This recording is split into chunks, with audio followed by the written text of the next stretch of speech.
students, let us discuss yet another chapter from your syllabus. And before we begin with our lesson, let me first discuss with you what a fable is.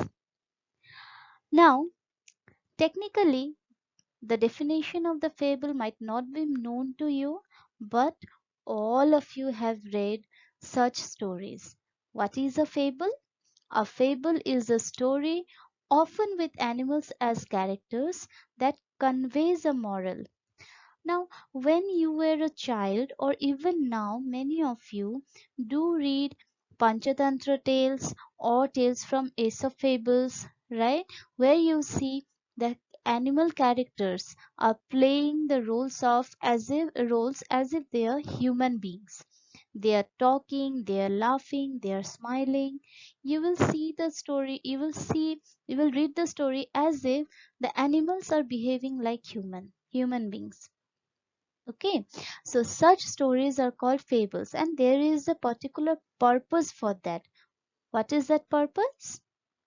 Yes, it always has a moral lesson. So, fable is a story in which you will find the animals will be the characters and it will convey a moral lesson. There will be a good educative lesson that you will learn from that.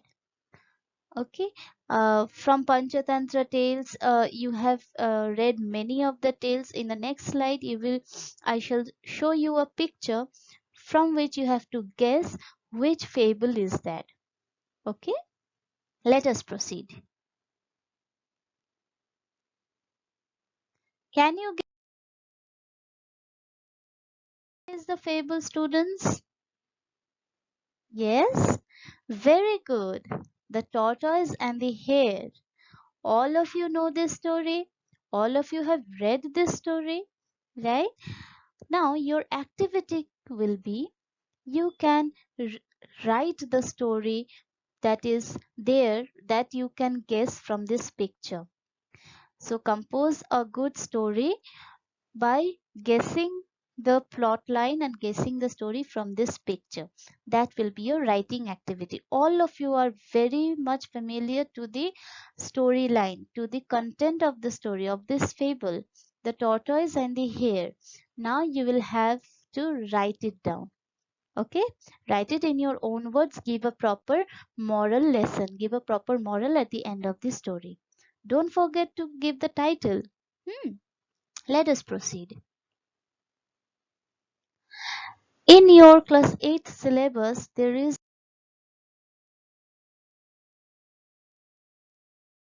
this poem, The Ant and the Cricket, where you will find two characters. One is the ant, another is a cricket.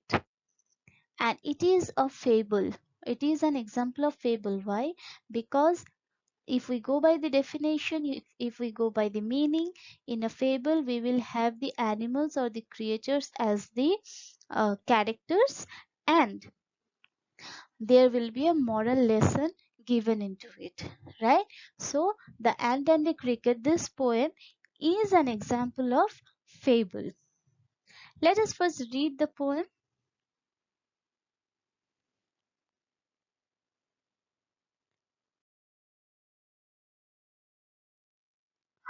Before we read the poem, let us see the differences between an ant, a cricket, and a grasshopper.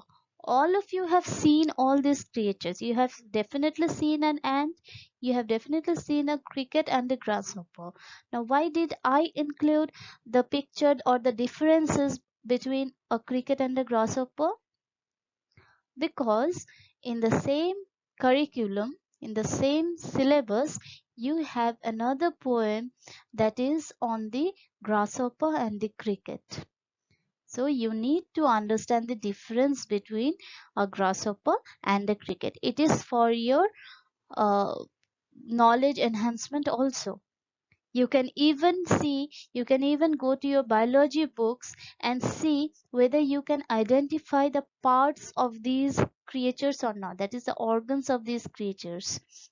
Okay, you may see what is this called, this long antenna, what is this called, what is the biological terminology of this, so you can relate. Remember, English is not only limited to this subject English, it is multidisciplinary. Multidisciplinary means you can always connect it with different disciplines, different subjects. So you can bring in history, you can bring in geography, you can bring in biology, science, mathematics, everything. Okay, so make this interesting. Try to find out the biological name, the scientific name of ant. Try to find out the species, the family name of cricket, grasshopper, ant, and etc. It will be a fun for you people.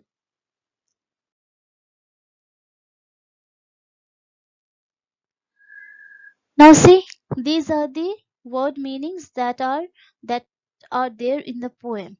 All of you know the words, can see the words. The first word's meaning has been already said or shown to you. That is accustomed. Accustomed means to get habituated. Okay. Now can you guess the meaning of the next one? That is gay. Very good. Happy. Next, crumb. Good. Piece of food. Can you tell me the meaning of starvation? If starvation means scarcity of food, then what is the meaning of famine? Yes, starvation means to feel hungry, whereas famine means scarcity of food. Famine is a disaster, natural disaster, right? Famine is a disaster. Starvation is not. Hmm?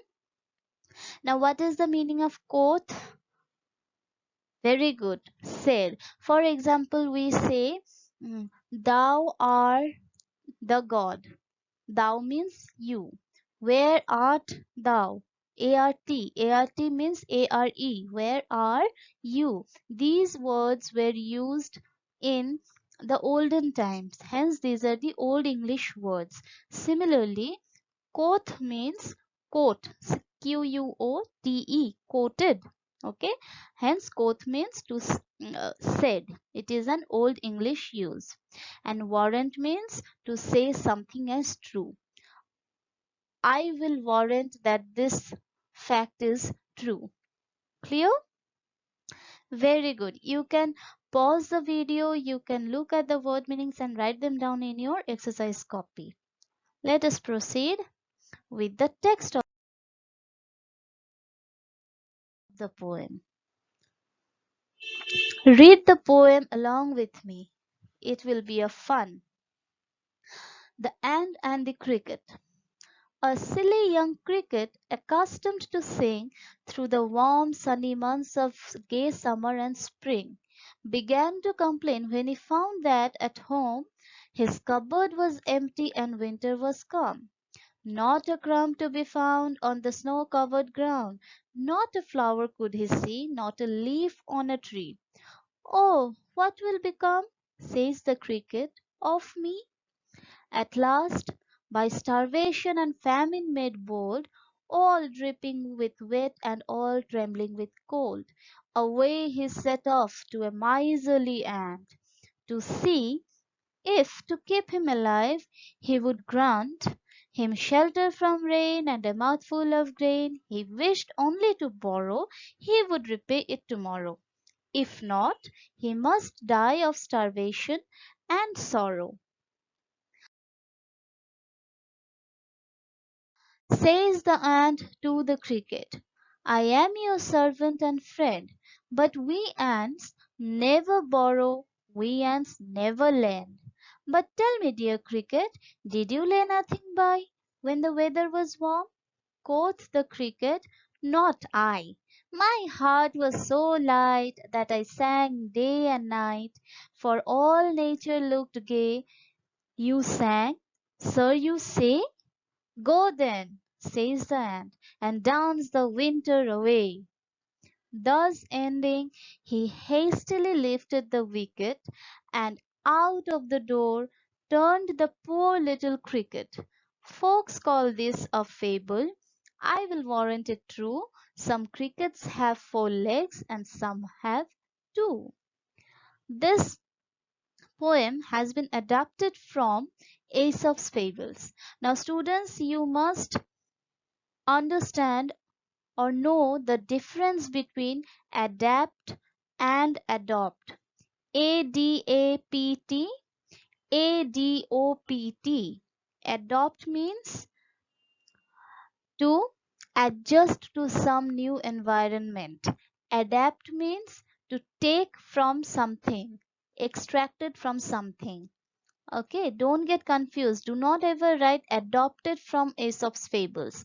It will be wrong. Let us now go stanza wise. Now see what does the poem talk about?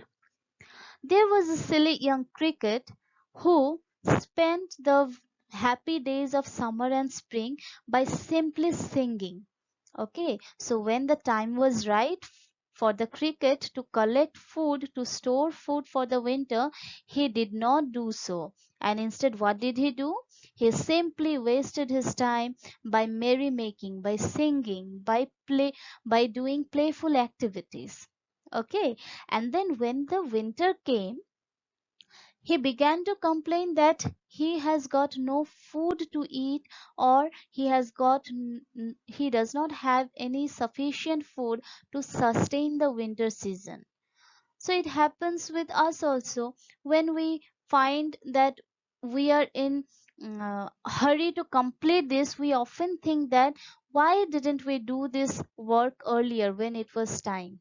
Same thing happened with the cricket. The cricket repented. The cricket thought that now I do not have any food to eat. What will happen to me since the winter has come? Okay. Not a crumb to be found on the snow-covered ground. So the cricket could not find any piece of food on the ground, on the field. Why? Because everything was covered with snow.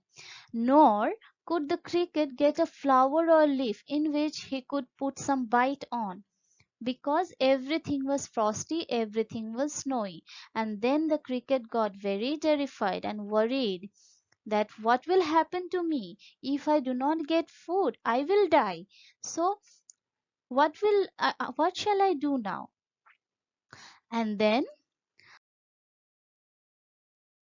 because of starvation, he is hungry, and there is famine for the cricket. He does not have food, scarcity of food. Okay, and it was very cold, it was raining. So it was raining, it was cold, there was no food, he was hungry.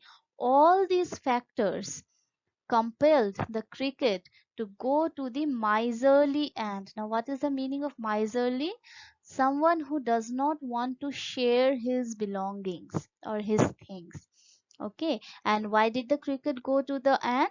To ask for help, to ask for food and shelter. Food in order to sustain the winter season because he does not have anything in his cupboard, and shelter in order to sustain the cold, rainy season, cold, wet season. Okay, otherwise he would die. So he went to the ant and asked shelter from rain and mouthful of grain. And see, the cricket very cautiously also adds that he is supposed to borrow it. He is not taking the things from the ant. He mentions that he is borrowing, and where he would surely repay it. Now let us pause here and think, based on the character of the cricket that we have read till here. Do you think that the cricket will ever repay the grain that he would borrow from the ant? Will the cricket ever be able to do so? No, because the cricket is lazy. The cricket is not hardworking. He does not do his work in time. Now, if he does not do his work in time, then obviously when the time would go, when he would get the grain, when he would get the food, and when the winter will pass away, he will definitely again go back to his usual habit of singing and playing around and not collecting grains. He would neither do it for himself, nor will he give it to the repay it to the ant. Okay, so he said to the ant that I will borrow from you a mouthful of grain. I will repay it tomorrow. If you do not help, then I will die of hunger and sorrow. What did the ant say to the cricket? That I am your servant and friend.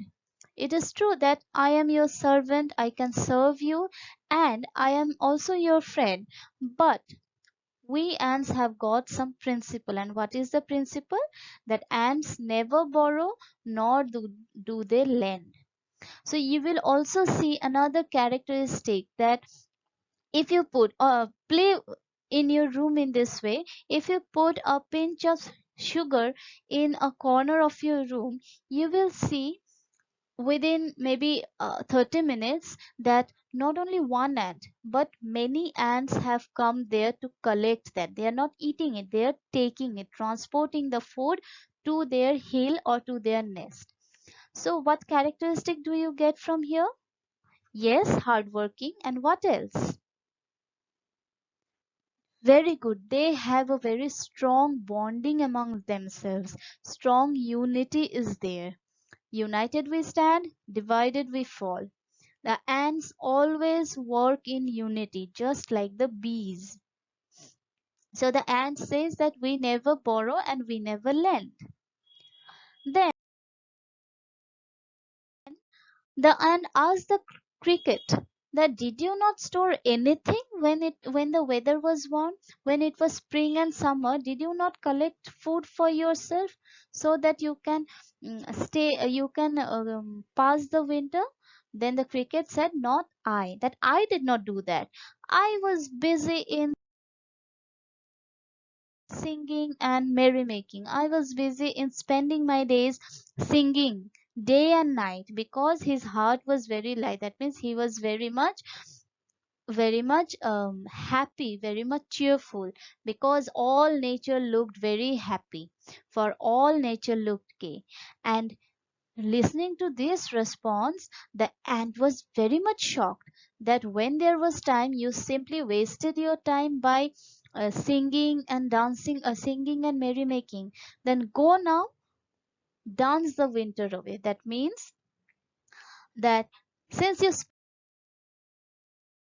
spent the summer by singing, so now it is your time to spend the winter season by dancing.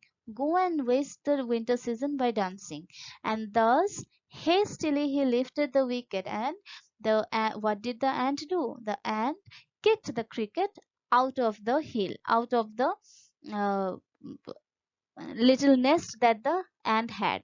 Okay, kick the little cricket out. And for the last two lines are for us. This is the moral of the poem. The poet says, or the writer says, that people call this a fable, and he takes the warranty. He says that this is true because some crickets have four legs. Four legs. It is true that some crickets have four legs, but some have two. Now, have you seen any cricket which has two legs? Yes, biologically it is not possible because crickets always have got four legs. So why did the writer say that some crickets have two? Think. Yes. Very good. Some human beings are as lazy as the crickets. They do not do their work in time. They simply waste their time and think that I will do the work tomorrow. But as William Shakespeare, one of the famous dramatists, poet, has said, that tomorrow never comes.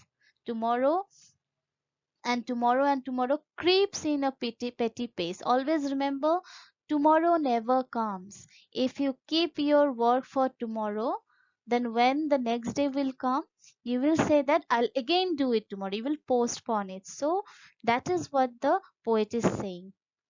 Clear? I hope the poem is clear to all of you. You may pause the poem and read the summary. It is for your own reading skill enhancement. Okay, we have already discussed the poem. So always remember, being a human being, we should not keep our works for future. We should not delay our work. What is the word for delaying? Procrastination. Okay, we will discuss this word. We will add this word in our next vocabulary class. Please remind me of this. Okay, now you should always do your homeworks in time, classworks in time. You should regularly study, be it 1 hour or 2 hours a day, so that before examination you do not feel overburdened and you do not feel that why didn't I do it earlier. Okay, and we should always be ready for every kind of situation that might befall on us. We should always be ready for that. Okay, let us proceed.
We must ensure that we should be aware of our present deeds so that we may live happily and prepare to face bad time in future.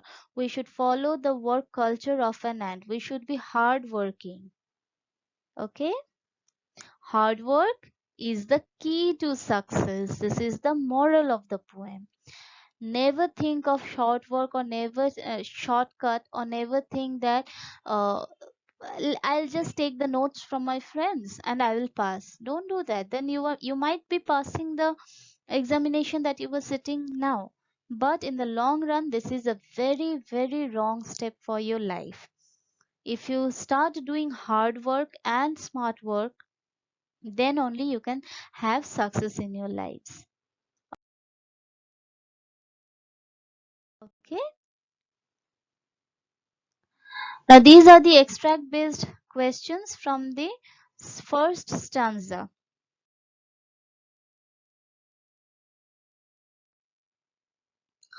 What was the young cricket accustomed to do? Very good. He was accustomed to sing. When was the cricket happier? During the summer and the spring. Why did he complain? Yes, because his cupboard was empty. He did not have any food in his cupboard. And these are the words for which you have to give the opposite ones. Similarly, you have the stanza 2 also extract based questions. Please pause the video and answer the questions in your classwork copy. I will also send you the PowerPoint presentation.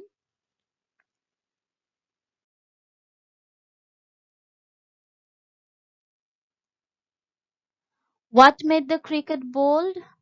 Why was he trembling? To whom did he want to meet? Why did he go to the ant? Find out the rhyming words in the above stanza. What is the rhyme scheme of the poem? In the last class, we had discussed what rhyme scheme is. So, from this poem, you have to find out the rhyme scheme. Even in the PowerPoint presentation, I have mentioned the rhyme scheme at either at the bottom of the slides, each of the slides, or at the top. Just go through it. And I think even before going through the rhyme scheme, you will be able to solve the rhyme scheme of each of the stanzas. Let us see the extract based questions from the third stanza.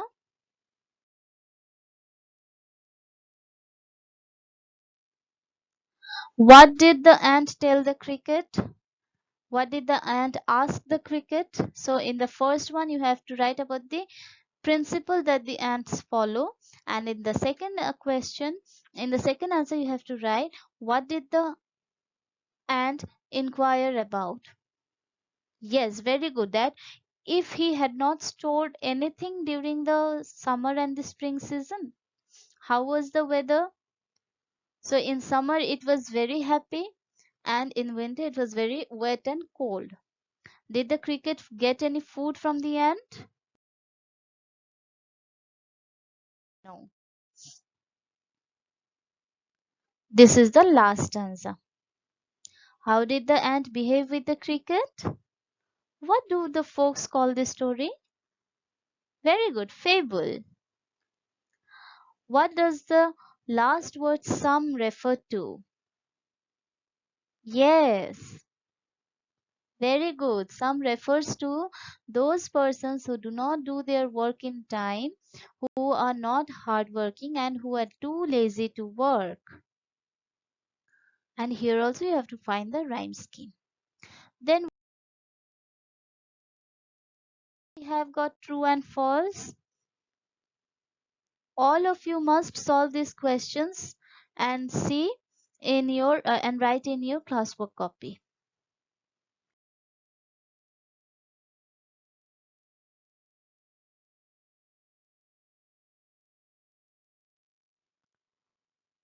This is the fill in the blank based on the you have to fill the correct form that are given in the brackets, the correct words that are given in the brackets. Okay, I hope the lesson is clear to all. Thank you very much. All of you must keep working hard. Thank you, students. Stay home, stay safe.